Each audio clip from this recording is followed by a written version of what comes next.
Camino de Vida con Gabriel Velázquez, lunes a viernes a las 5:40 de la mañana y 6:40 de la tarde. Una invitación de Art Q Gallery, 225-205-2421. Queridos amigos, un placer nuevamente estar con ustedes en su programa Camino de Vida. Hoy seguimos con la serie Los 100 eventos más importantes de las Sagradas Escrituras. Encontramos uno que verdaderamente es relevante.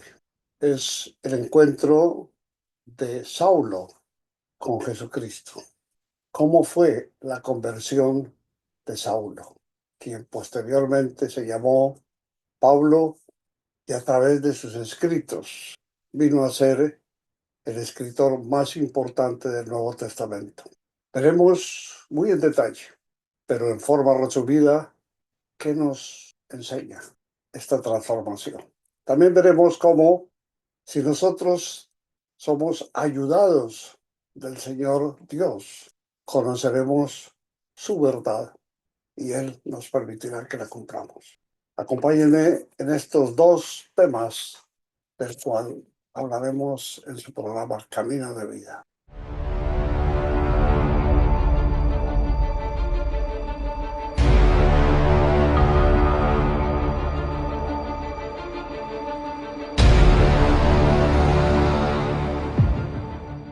Sentimos a través de nuestras vidas como que nos hace falta conocer un poco más de la historia, no solamente desde el punto de vista mortal, sino lo que es más importante, desde el punto de vista espiritual, que nos muestran en detalle cómo fue la vida de Jesucristo, qué sucedió después de su muerte, cómo fue que al ser resucitado, su promesa se hizo palpable y se hizo realidad. ¿De qué manera? Los hombres que él invitó, que él señaló y que él escogió, vinieron a darnos tantas enseñanzas como las que conocemos en el Nuevo Testamento. La conversión de Pablo, narrada en Hechos 9, nos lleva a que conozcamos muy profundamente qué nos dice este libro. Saulo, respirando aún amenazas y muerte contra los discípulos del Señor, vino al sumo sacerdote y le pidió cartas para las sinagogas de Damasco, a fin de que si hallase algunos hombres o mujeres de este camino, los trajese presos a Jerusalén. Yendo por el camino, aconteció que al llegar cerca de Damasco, repentinamente le rodeó un resplandor de luz del cielo. Y cayendo en tierra oyó una voz que le decía: Saulo, Saulo, ¿por qué me persigues? Él dijo: ¿Quién eres, Señor? Y le dijo: Yo soy Jesús, a quien tú persigues. Dura cosa te es dar coces contra el aguijón. Él, temblando y temeroso, dijo: Señor, ¿qué quieres que yo haga? Y el Señor le dijo: Levántate y entra en la ciudad, y se te dirá lo que debes hacer. Y los hombres que iban con Saulo se pararon atónitos, oyendo a la verdad la voz, mas sin ver a nadie. Entonces Saulo se levantó de tierra y abriendo los ojos no veía a nadie. Así que llevándole por la mano, le metieron en Damasco, donde estuvo 3 días sin ver, y no comió ni bebió. Había entonces en Damasco un discípulo llamado Ananías, a quien el Señor dijo en visión: Ananías, y él respondió: heme aquí, Señor. Y el Señor le dijo: levántate y ve a la calle que se llama Derecha, y busca en casa de Judas a uno llamado Saulo de Tarso, porque aquí él ora y ha visto en visión a un varón llamado Ananías que entra y le pone las manos encima para que recobre la vista. Entonces Ananías respondió: Señor, he oído de muchos acerca de este hombre, cuántos males ha hecho a tus santos en Jerusalén, y aún aquí tiene autoridad de los principales sacerdotes para prender a todos los que invocan tu nombre. El Señor le dijo: ve, porque instrumento escogido me es este, para llevar mi nombre en presencia de los gentiles y de reyes y de los hijos de Israel, porque yo le mostraré cuánto le es necesario padecer por mi nombre. Fue entonces Ananías y entró en la casa y poniendo sobre él las manos dijo: hermano Saulo, el Señor Jesús, que se te apareció en el camino por donde venías, me ha enviado para que recibas la vista y seas lleno del Espíritu Santo.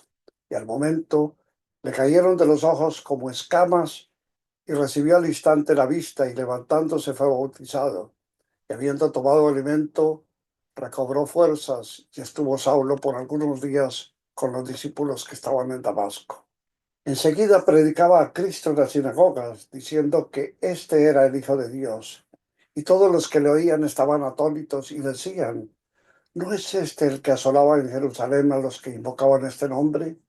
Y a eso vino acá, para llevarlos presos ante los principales sacerdotes. Pero Saulo, mucho más se esforzaba y confundía a los judíos que moraban en Damasco, demostrando que Jesús era el Cristo. Sentimos que sí, la versión de este hecho nos lleva a mostrarnos un evento muy significativo. Es un evento que marca la transformación de un hombre que persiguió implacablemente a los cristianos y se convirtió en un ferviente predicador del Evangelio. Es una prueba más del poder transformador de la gracia de Dios. Saulo, originario de Tarso, era un fariseo celoso. Era un erudito de la ley judía, educado bajo la enseñanza de Gamaliel, según nos lo narra Hechos 22. Antes de su conversión, Saulo era conocido por su violenta persecución a los cristianos. Respirando amenazas y muerte contra los discípulos del Señor, buscó autorización del sumo sacerdote para capturar a los seguidores del camino, llamado el cristianismo, y llevarlos presos a Jerusalén. Su celo por proteger las tradiciones judías lo llevó a ver a los cristianos como enemigos de Dios. Mientras Saulo se acercaba a Damasco, ocurrió un evento que cambió su vida para siempre. ¿Quién eres, Señor?, preguntó. Yo soy Jesús, le contestó la voz. Esta declaración reveló que al perseguir a los cristianos, Saulo estaba enfrentándose directamente a Jesús mismo. La frase dar coces contra el aguijón simboliza la resistencia inútil a la voluntad de Dios, sugiriendo que Saulo había sentido previamente el llamado divino, pero lo había ignorado. ¿Cuántos de nosotros ignoramos el llamado de Cristo hasta que Él lo hace palpable? Tembloroso, Saulo preguntó, Señor, ¿qué quieres que yo haga? En Damasco, un discípulo llamado Ananías recibió una visión del Señor y él le instruyó visitar a Saulo. Inicialmente Ananías dudó, pero posteriormente, ante la revelación del Señor, se tranquilizó. Ananías fue a la casa donde estaba Saulo, llamándolo hermano Saulo. Le impuso las manos y le dijo que el Señor Jesús lo había enviado para que recobrara la vista y fuese lleno del Espíritu Santo. La transformación de Saulo fue inmediata y profunda. Poco después de su conversión, comenzó a predicar en las sinagogas. Su mensaje sorprendió a quienes lo escuchaban, pues sabían que su pasado como perseguidor de los cristianos infundía temor. Sin embargo, Saulo no se dejó intimidar. Al contrario, se esforzaba más demostrando mediante las Escrituras que Jesús era el Mesías prometido. En Jeremías encontramos que Dios escogió a Pablo antes de su nacimiento para una misión especial, similar a como lo hizo con el profeta Jeremías. Jeremías 42 dice que la misión de Pablo como luz para los gentiles y como instrumento para liberar a los espiritualmente ciegos reflejaba una profecía mesiánica.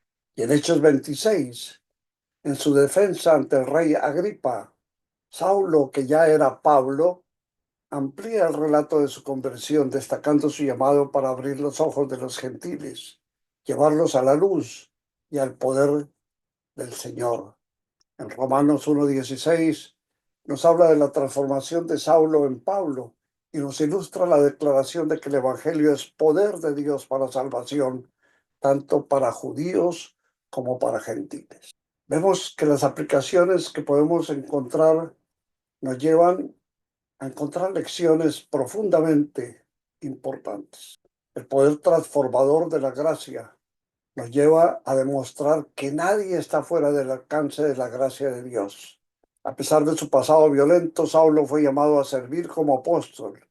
Esto nos recuerda que Dios puede transformar incluso los corazones más endurecidos. La obediencia a la voz de Dios.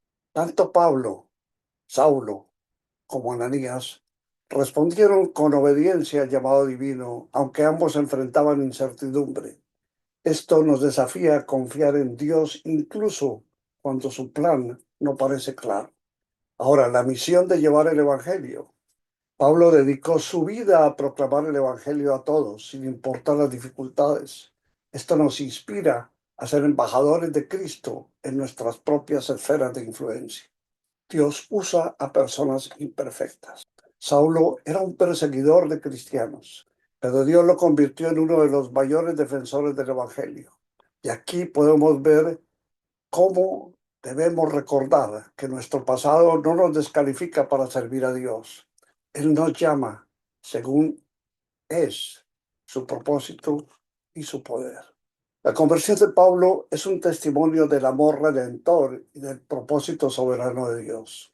Su experiencia en el camino a Damasco no solo marcó el inicio de su ministerio como apóstol, sino que también estableció un ejemplo eterno del poder transformador de la fe en Cristo. Hoy, esta historia, nos invita a reflexionar sobre nuestra disposición a escuchar y obedecer a Dios, a reconocer su gracia en nuestras vidas y a compartir con valentía el mensaje de salvación. No tratemos de buscar disculpas.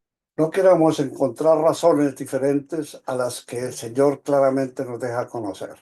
Entremos a mirar el llamado que el Señor tiene para nuestras vidas y comencemos a cumplirlo, porque solamente haciéndolo estaremos obedeciendo la palabra y la voluntad de Dios. Nos dice Jeremías, así ha dicho Jehová, el pueblo que escapó de la espada halló gracia en el desierto, cuando Israel iba en busca de reposo. Jehová se manifestó a mí hace ya mucho tiempo diciendo, con amor eterno te he amado, por tanto te prolongué mi misericordia. Aquí es donde debemos nosotros entender cómo debemos pedirle al Señor que nos ayude a conocer su verdad y que nos fortalezca y nos lleve a obedecerle. El hombre pretende ser único en sus decisiones y cree que solo él tiene razones suficientes para creer que es verdad lo que él cree y dice, así como lo que medita, hace, reflexiona y actúa. La equivocación de él está en que no quiere reconocer la soberanía de Dios por sobre todo lo que existe. Y ello es la causa de su desatino, de su equivocación y de su error. Si el hombre escuchara lo que la palabra le dice, encontrará, o mejor, encontraría que la esperanza sobre la cual se basa está cimentada en la promesa de vida que el Señor le ha dado.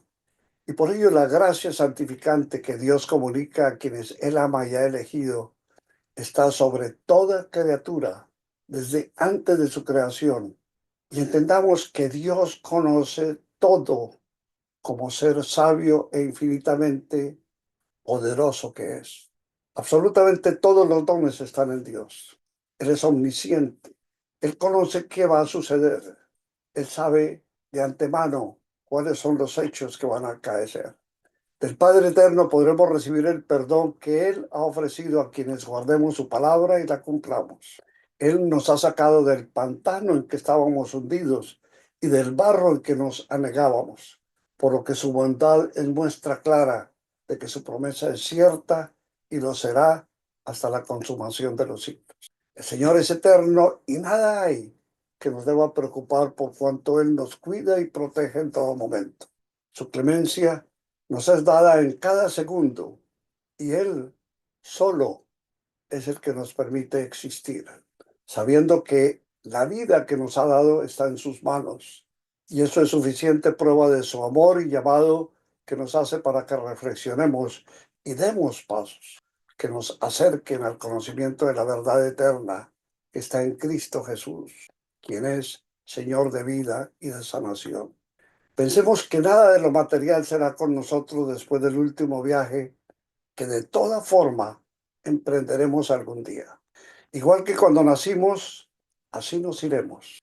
Y así estaremos enfrentando la realidad del juicio de Dios, por lo que todavía tenemos tiempo para sopesar la actual situación que nos acompaña y tomar las correcciones que nos son necesarias para ponernos en el camino de nuestro Señor y Salvador Jesucristo. Estemos seguros que Dios será siempre con nosotros y que su espíritu de vida eterna nos acompañará en todo momento. De Él oigamos y conozcamos su palabra y voluntad para cumplir en todo con nuestro Dios y eterno Señor, quien es creador y será nuestra última morada celestial, si esa es su voluntad. Por eso la gracia del Señor nos acompañará si a Él obedecemos. Meditemos un poco sobre una frase que tal vez nos ayudará a comprender un poco de lo que son nuestras reacciones y nuestras emociones. La tristeza te hace retroceder, la preocupación te hace frenar y la fe te hace caminar con seguridad y determinación. ¿Por cuál optamos? ¿Cuál escogemos? ¿Será que la fe es la que más nos brinda oportunidad para que podamos seguir y realizar lo que el Señor quiere que hagamos? Pidámosle al Señor en una oración que nos ayude a meditar sobre esto. Padre eterno, te damos gracias, Señor Santísimo, por habernos regalado a Jesús, haciendo que Él fuese nuestro Redentor y propiciador por nuestras faltas y pecados, y que en tu voluntad, Señor, mi alma fuese salva en ti y para Él, por toda la eternidad. En su nombre sagrado oramos. Amigos míos, caminemos buscando ser mejores. Estaremos hablando esta semana por esta estación de radio y por las redes sociales sobre lo que es el enfoque, qué es y en qué consiste en concentrarnos en los objetivos claves. Acompáñenme. También esperamos que nos acompañen todos los días con su presencia y sus oraciones y también con sus donaciones para que este ministerio de Camino de Vida pueda continuar. Esperamos su llamada al 225-205-2421. Esperamos que el Señor los bendiga siempre y si Él lo permite, estaremos mañana aquí nuevamente en otro programa de Camino de Vida. Muchas gracias. Buen día para todos. Camino de Vida. Compartimos sentimientos que nos acercan a Dios. Con Gabriel Velázquez, ministro cristiano, escritor, coach y licenciado en comunicaciones. Lunes a viernes a las 5:40 de la mañana y 6:40 de la tarde. Para toda la familia. Cultivamos valores y principios morales y espirituales para toda la eternidad. Camino de Vida. Una invitación de Art Q Gallery. 225-205-2421.